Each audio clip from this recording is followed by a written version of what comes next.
will, would have. We will reach home by 3 p.m. ഞങ്ങൾ 3 മണിക്ക് വീട്ടിലെത്തും.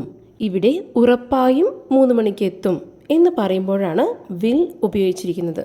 I thought we would reach by 3 p.m. ഞാൻ കരുതി ഞങ്ങൾ 3 മണിക്ക് എത്തുമെന്ന്.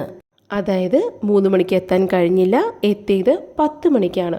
ഇവിടെ വുഡ് ഉപയോഗിക്കാൻ കാരണം കഴിഞ്ഞു പോയ ഒരു കാര്യത്തെക്കുറിച്ചാണ് ഈ സെൻറ്റൻസിൽ പറഞ്ഞിരിക്കുന്നത്. അതുകൊണ്ടാണ് വില്ലിൻ്റെ പാസ്റ്റ് ടെൻസായി വുഡ് ഉപയോഗിച്ചിരിക്കുന്നത്.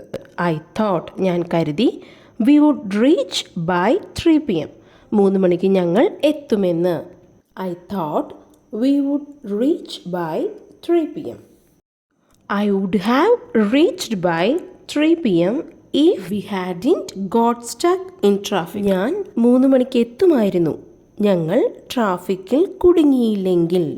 I would have reached by 3 p.m. ഞാൻ 3 മണിക്ക് എത്തുമായിരുന്നു. If we hadn't got stuck in traffic. ഞങ്ങൾ ട്രാഫിക്കിൽ കുടുങ്ങിയില്ലെങ്കിൽ. I would have reached by 3 p.m.